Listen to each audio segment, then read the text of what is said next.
Hello students, मैं सौरभ अवस्थी आपके लिए इस वीडियो में लेके आया हूँ गंगा नदी तंत्र और ब्रह्मपुत्र नदी तंत्र के बारे में जानकारी। आइए अध्ययन करते हैं। सबसे पहले देखते हैं गंगा नदी तंत्र को। गंगा नदी का उद्गम उत्तराखंड के उत्तरकाशी जिले के अंतर्गत गोमुख के निकट से गंगोत्री हिमनद से होता है। गंगोत्री हिमनद की जो हाइट है लगभग 3900 मीटर के आसपास है। यहाँ से जब गंगोत्री से गंगा नदी का जब उद्गम होता है, जब गंगा नदी निकलती है तो इसका नाम क्या कहलाता है? भागीरथी। एक और नदी अलकनंदा जब इससे आके मिलती है देवप्रयाग में, तब जाके इसको गंगा नदी के नाम से जाना जाता है। ये बात ध्यान रखिएगा कि गंगा नदी का नाम अलकनंदा, गंगा अलकनंदा और भागीरथी दो नदियों के मिलने से बनती है। और अलकनंदा रिवर भागीरथी में कहाँ पे आके मिलती है? देवप्रयाग में। अब देखिए, इसको थोड़ा सा डिटेल में समझें। गंगोत्री से जब गंगा निकलती है तो इसका नाम क्या होता है? भागीरथी होता है। देवप्रयाग में इससे अलकनंदा आके मिलती है। अलकनंदा का विस्तार या अलकनंदा के बारे में पूरा डिटेल में देखते हैं। अलकनंदा दो रिवरों के मिलने से बनती है, धौली और विष्णुगंगा। धौली और विष्णुगंगा जोशीमठ के में या विष्णुप्रयाग में दोनों ये रिवर मिल जाती हैं, तब जाके इसका नाम अलकनंदा कहलाता है। यानी धौली और विष्णुगंगा नदियों के मिलने से अलकनंदा नदी बनती है। अलकनंदा नाम से ये नदी आगे प्रवाहित होती है। फिर कर्णप्रयाग में इससे एक और नदी पिंडार नदी आके मिलती है। तो पिंडार रिवर कहाँ पे मिलती है? कर्णप्रयाग में। कर्णप्रयाग में से आगे बहती है अलकनंदा, और फिर इससे एक और नदी मंदाकिनी या काली गंगा नदी, ये इससे आके मिलती है रुद्रप्रयाग में। और फिर ये अलकनंदा रिवर आगे बहती है और फिर देवप्रयाग में ये किससे मिलती है? भागीरथी से। तभी इस नदी का नाम क्या होता है? गंगा नदी पड़ता है। तो ये बात ध्यान रखिएगा, गंगा नदी अलकनंदा और भागीरथी दोनों से मिलके बनती है। गंगा नदी का उद्गम के स्थान पे नाम क्या होता है? भागीरथी। और देवप्रयाग में यह है अलकनंदा से मिलने के बाद गंगा नदी नाम से जानी जाती है। गंगा नदी यहाँ से आगे प्रवाहित होती है और हरिद्वार नामक स्थान पे, कहाँ पे? मैदानी क्षेत्र में प्रवेश करती है। मैदानी क्षेत्र में प्रवेश करती है। क्षेत्र में प्रवेश। अब देखिएगा, कई बार इन जो प्रयाग किसे बोलते हैं? दो नदियों के मिलन स्थान को बोलते हैं। कई बार ये जो प्रयाग हैं इनके बारे में भी पूछा जा सकता है। तो इनका क्रम याद रखने के लिए आप ध्यान रखिएगा, बी के आर डी। ये देखिए, विनोद कांबली और राहुल द्रविड़ दो क्रिकेट के खिलाड़ी हैं। इनका नाम से आपको ये इनका क्रम ध्यान रहेगा। वी से विष्णुप्रयाग, विष्णुप्रयाग। के से कर्णप्रयाग, कर्णप्रयाग। आर से रुद्रप्रयाग, और डी से देवप्रयाग। तो ये बात ध्यान रखिएगा, विष्णुप्रयाग में धौली और विष्णुगंगा मिलती हैं। कर्णप्रयाग में अलकनंदा से पिंडार नदी आके मिलती है। रुद्रप्रयाग में अलकनंदा से भागीरथी आके मिलती है। और देवप्रयाग में अलकनंदा और रुद्रप्रयाग में मंदाकिनी रिवर मिलती है। और फिर देवप्रयाग में कौन सी? आपकी भागीरथी नदी, अलकनंदा, दोनों आपस में मिलती हैं। तो ये इन जो प्रयाग हैं, प्रयाग यानी दो नदियों का मिलन स्थल, तो उसको प्रयाग बोलते हैं। तो इनका ध्यान रखिएगा। हरिद्वार में मैदानी क्षेत्र में प्रवेश करने के बाद गंगा नदी आगे बहती है। यहाँ से देखिए, हरिद्वार ये स्थान वो है जहाँ पे ये अपने मैदानी क्षेत्र में प्रवेश करती है। इसके बाद आगे बहने के बाद इसमें अपने बाईं ओर से कौन कौन सी नदियाँ मिलती हैं? बाएं तट पे देखिए, रामगंगा, रामगंगा नदी कन्नौज के निकट। फिर इसमें गोमती, घाघरा, गंडक, कोसी, और लास्ट में यहाँ पे महानंदा, महानंदा रिवर मिलती हैं। जबकि दाएं तट पे मिलने वाली प्रमुख सहायक नदियाँ कौन सी है? एक तो यमुना और दूसरी सोन। ये दो प्रमुख नदियाँ हैं जो इससे कहाँ पे, दाएं तट पे मिलती हैं। अंत में यह आगे प्रवाहित होती हुई, यह उत्तराखंड में प्रवाहित होती है, फिर आपके उत्तर प्रदेश में प्रवाहित होती है, बिहार में बहती हुई यह अंत में क्या है, फरक्का नामक स्थान पर दो शाखाओं में बट जाती है। इसकी एक शाखा जो पश्चिम बंगाल में बहती है वो हुगली नाम से जानी जाती है, और इसकी दूसरी शाखा बांग्लादेश में प्रवेश कर जाती है और बांग्लादेश में ये पद्मा नाम से जानी जाती है। आगे चल के इसमें जमुना नदी आके मिलती है जो ब्रह्मपुत्र का ही एक नाम है। जमुना और गंगा के मिलने से पद्मा नाम से ये आगे बहती है, और लास्ट में इसमें मेघना रिवर आके मिलती है, और अंत में मेघना नाम से ये बंगाल की खाड़ी में मिल जाती है। यहाँ पे गंगा, ब्रह्मपुत्र और के जो डेल्टा है इसको हम किस नाम से जानते हैं? सुंदरबन डेल्टा के नाम से। सुंदरबन डेल्टा यह दुनिया का सबसे बड़ा डेल्टा है, वर्ल्ड का सबसे बड़ा डेल्टा है, विश्व का सबसे बड़ा डेल्टा है सुंदरबन डेल्टा, जो गंगा और ब्रह्मपुत्र का डेल्टा है। तो ये बात ध्यान रखिएगा। यहाँ पे गंगा नदी का पूरा प्रवाह हमने देख लिया। अब इसके बाद में इसकी सहायक नदियों का प्रवाह देखते हैं। इससे पहले एक चीज़ और देख लेते हैं कि बाएं तट से मिलने वाली जो इसकी सहायक नदियां हैं इनको कैसे याद रखा जाए। तो एक ट्रिक मैं आपको बता देता हूँ हल्की सी।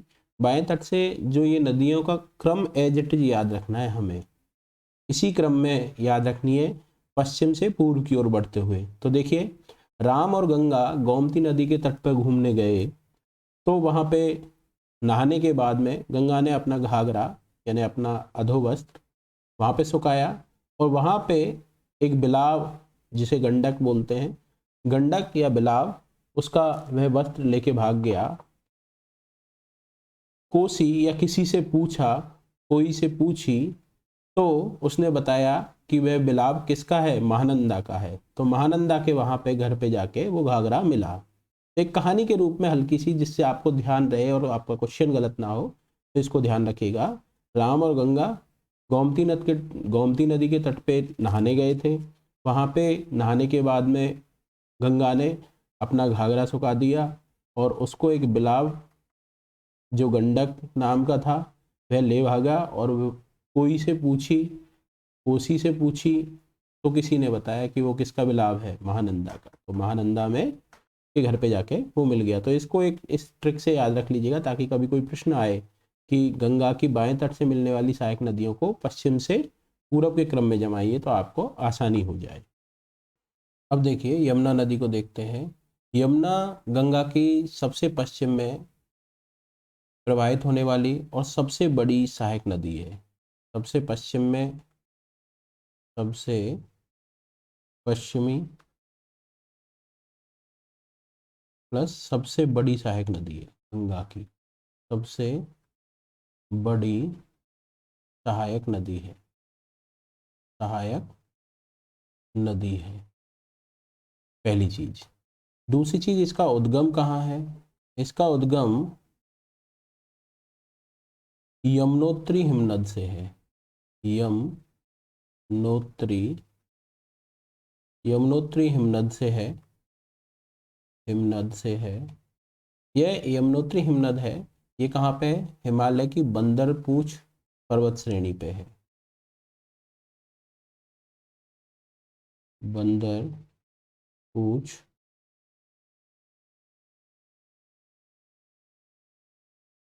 पर्वत श्रेणी के निकट है। तो अच्छा, इसकी और एक बड़ी विशेषता क्या है? यह यमुनोत्री हिमनद ज़्यादा ऊंचाई पे है बजाय गंगोत्री हिमनद के। गंगोत्री हिमनद की जो ऊंचाई है वो लगभग 6316 किलोमीटर है, 6316 किलोमीटर, जबकि गंगोत्री हिमनद की कितनी थी? उसकी थी लगभग 3900 मीटर, जबकि इसकी कितनी है आपकी? 6316 मीटर। इसको ध्यान रखिएगा। इसकी 6316 मीटर है, जबकि गंगोत्री हिमनद की 3900 मीटर थी।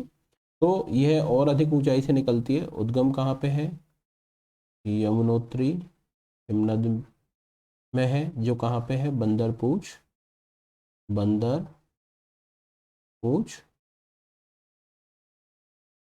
पहाड़ियों से है, यहाँ से निकलती है। इसके बाद यह उत्तराखंड में प्रवाहित होती है, फिर उत्तर प्रदेश में, हरियाणा, दिल्ली, उत्तर प्रदेश में प्रवाहित होती हुई यह इलाहाबाद में किस नदी में जाके मिल जाती है? गंगा नदी में मिल जाती है।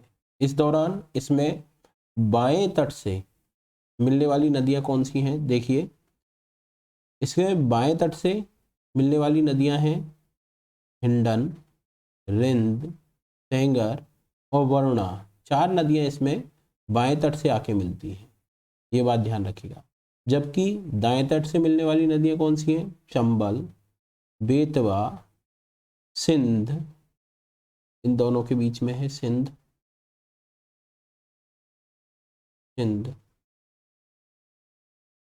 तो चंबल नंबर 1, दूसरी सिंध, तीसरी बेतवा और चौथी है आपकी केन।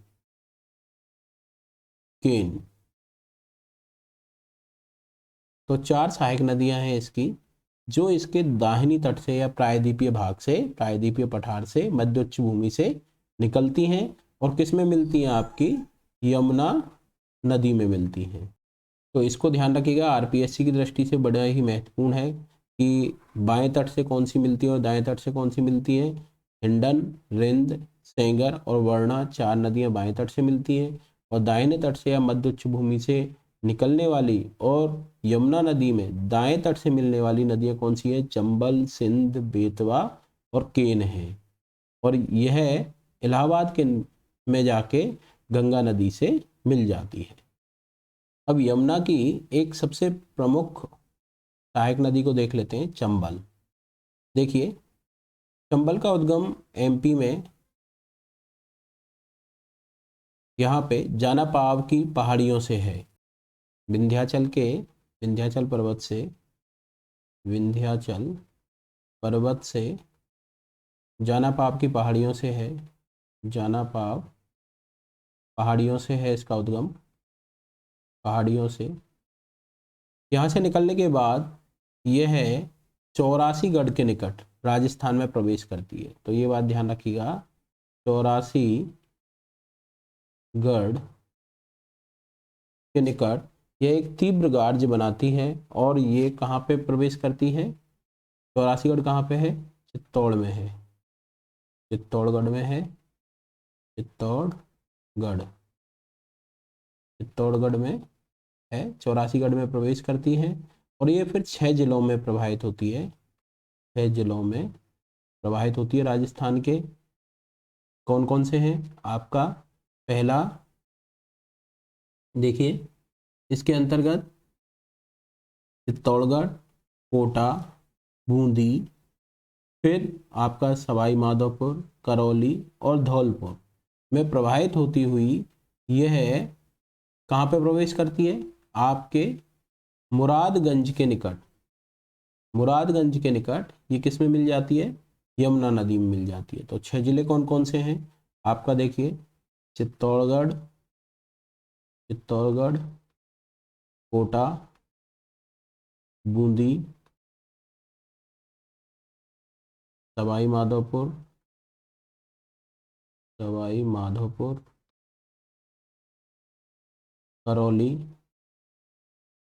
करौली और धौलपुर इनसे प्रवाहित होती है। 1, 2, 3, 4, 5 और 6। और लास्ट में किस में? मुरादगंज के निकट। देखिए, ये मुरादगंज के निकट जाके कहाँ पे मिल जाती है? आपकी यमुना नदी में मिल जाती है। यहाँ पे, सॉरी, ये तो इलाहाबाद है, सॉरी, हीरा। मुरादगंज के निकट किस में मिल जाती है? आपकी यमुना नदी में मिल जाती है। चंबल पर गांधी सागर, राणा प्रताप सागर, जवाहर सागर और कोटा बैराज 4 बांध भी हैं आपके। कौन कौन से हैं? गांधी सागर, आपका राणा प्रताप सागर, जवाहर सागर और कोटा बैराज।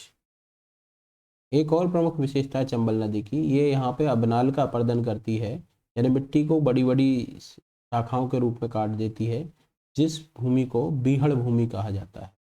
ये बात ध्यान रखिएगा, बीहड़ भूमि कहा जाता है, जो पहले डकैतों के लिए जानी जाती थी। यहाँ पे इस क्षेत्र में दस्यु लोग रहते थे, डकैत लोग रहते थे, उनके लिए चंबल नदी का जो ये बीहड़ हैं, ये कहीं ना कहीं शरण स्थली का काम करती थी।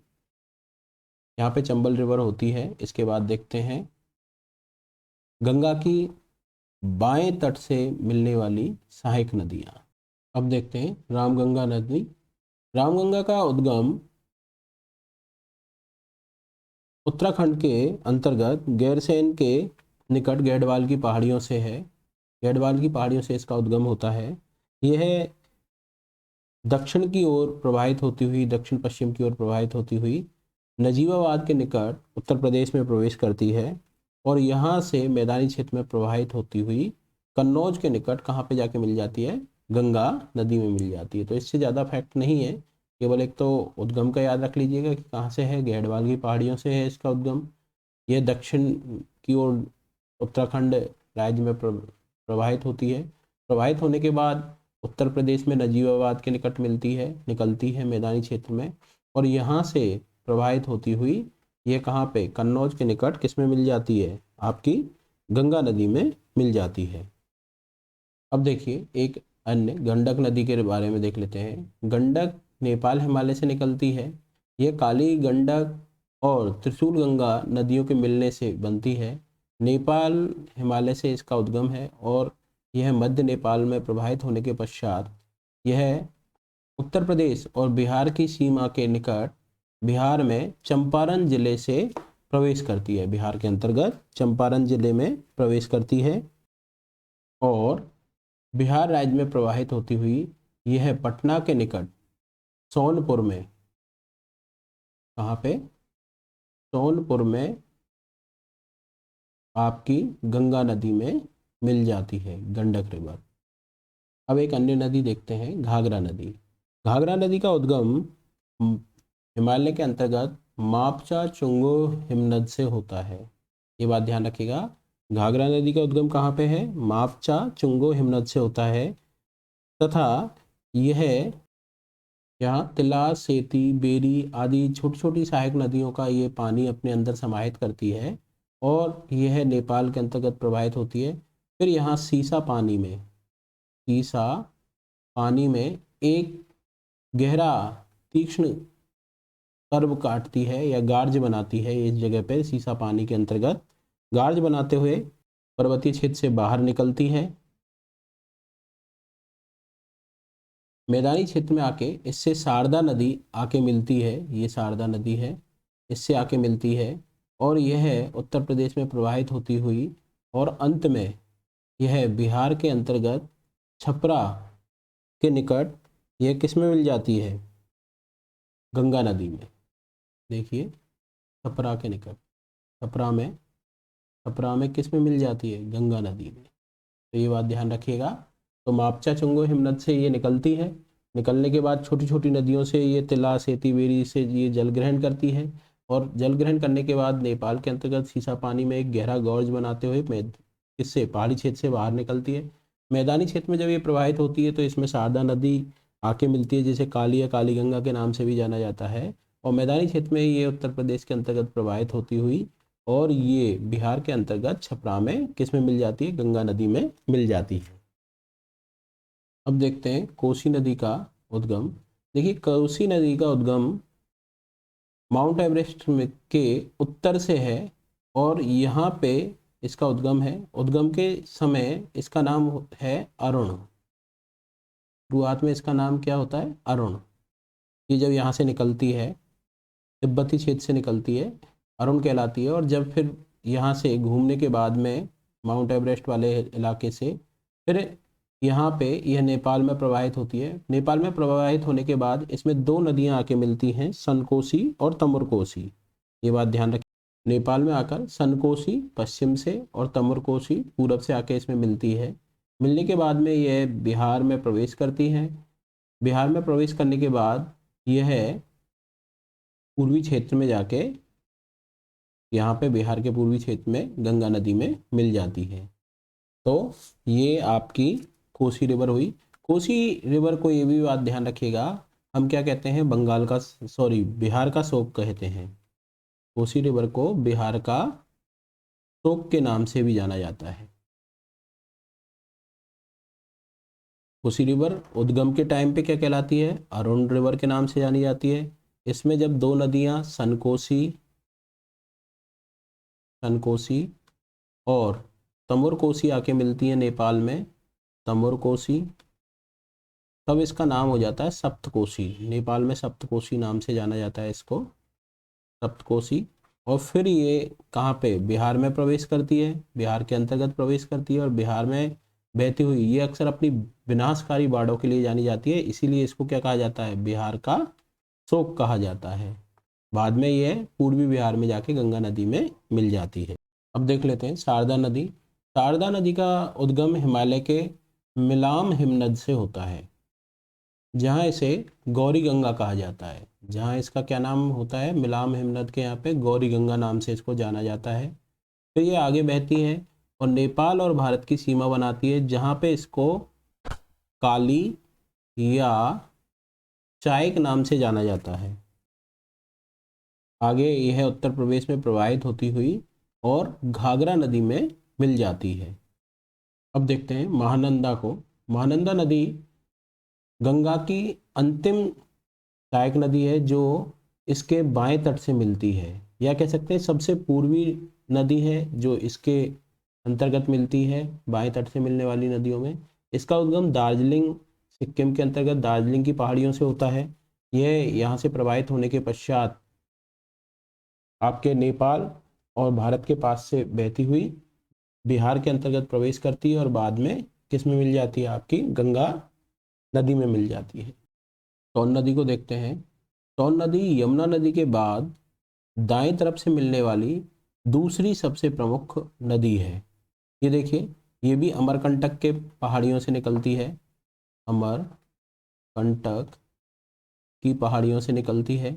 यहाँ पे ये विभिन्न प्रकार के जलप्रपात बनाती हुई यह आपके उत्तर प्रदेश में बहती हुई और फिर पटना के निकट आरा में अपना जल किस में मिला देती है, गंगा नदी में मिला देती है। अब देखते हैं दामोदर नदी को। दामोदर नदी यहाँ पे छोटा नागपुर के पठार से निकलती है, छोटा नागपुर के पठार से निकलती है, छोटा नागपुर के पठार से निकलती है। यह भ्रंश घाटियों में बहती हुई आगे चल के हुगली नदी में मिल जाती है। यहाँ पे इसकी एक सहायक नदी भी है, बराकर। इसकी सहायक नदी कौन सी है, बराकर। दामोदर नदी को बंगाल का शोक कहा जाता है, ये बात ध्यान रखिएगा। ये भी अपनी विनाशकारी बाढ़ों के लिए जानी जाती है, बंगाल का शोक।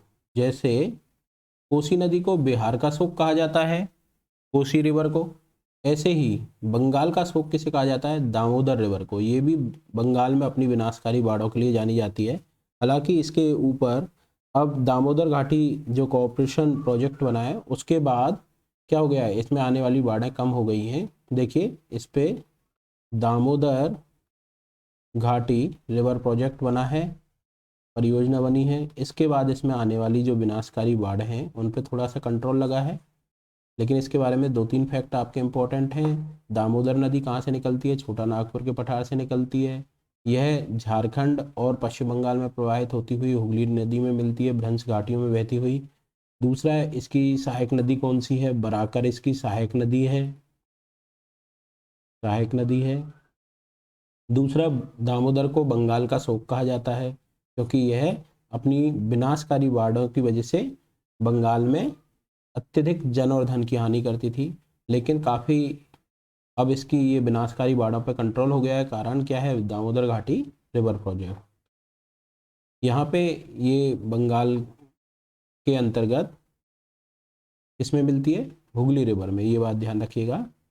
यहाँ पे गंगा की सभी सहायक नदियाँ कंप्लीट हो गई हैं। इसके बाद हम देखते हैं ब्रह्मपुत्र नदी तंत्र।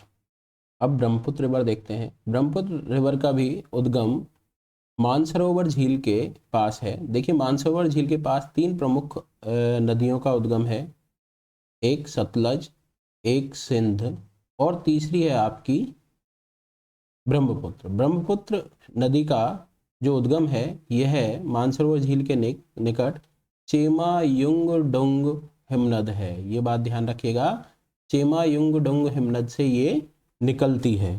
यहाँ से निकलने के बाद यह पूर्व दिशा की ओर प्रवाहित होती है और पूर्व दिशा की ओर बहती हुई लगभग 1200 किलोमीटर लंबी ये यात्रा करती है तिब्बत के क्षेत्र में।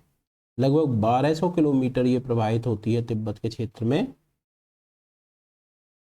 इसकी कुल लेंथ लगभग 2900 किलोमीटर है, जिसमें से 1200 किलोमीटर ये लगभग तिब्बत क्षेत्र में ही प्रवाहित होती है।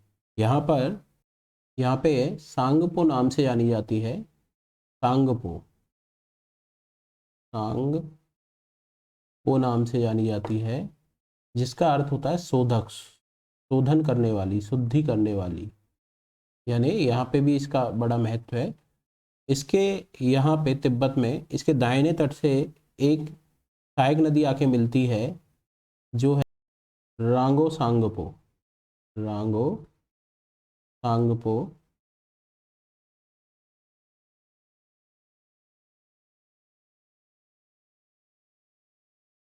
ये इसकी प्रमुख सहायक नदी है जो तिब्बत में इसमें आके मिलती है, तिब्बत की प्रमुख सहायक नदी है। इसके बाद में यह तिब्बत के पूर्वी भाग में प्रवाहित होती हुई यह नामचा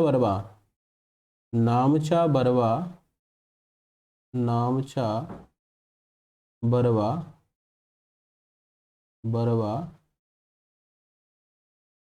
चोटी के पास, यहाँ पे पीक है ये पूर्वी हिमालय की, यहाँ से एक तीव्र गार्ज बनाती है। इस जगह पे नामचा वर्मा के निकट ये तीव्र गार्ज बनाती हुई भारत के अंतर्गत प्रवेश करती है। इसके बाद में इसका अरुणाचल प्रदेश में नाम हो जाता है, अरुणाचल प्रदेश में यह दिहांग नाम से जानी जाती है। और यहाँ पे दो इसकी सहायक नदियाँ इसमें आके मिलती है अरुणाचल प्रदेश में, एक दिवांग और एक लोहित। और दूसरी कौन सी मिलती है? दिवांग नदियाँ इसमें आके मिलती हैं। इसके बाद यह ब्रह्मपुत्र रिवर के नाम से जानी जाती है और असम के अंतर्गत ये प्रवाहित होती है। असम में प्रवाहित होते समय लगभग ये 750 किलोमीटर बहती है। 750 किलोमीटर यह असम के क्षेत्र में बहती है। यहाँ पे इसमें दो सहायक नदियाँ आके मिलती है, एक धनसुरी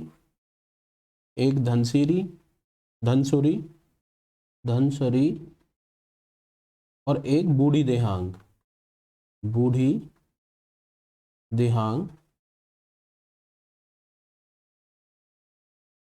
ये दो सहायक नदियाँ इसमें यहाँ से बाएं तरफ से आके मिलती हैं, जबकि दाहिनी तरफ से आके मिलने वाली नदियों में सुबनसिरी, आपका कामेग, मानस, रेडक, जलढाका, ये सारी की सारी इसकी दाएं तट से आके मिलने वाली प्रमुख सहायक नदियां हैं। कौन सी हैं? देखिए, दाएं तट से सुबनसिरी,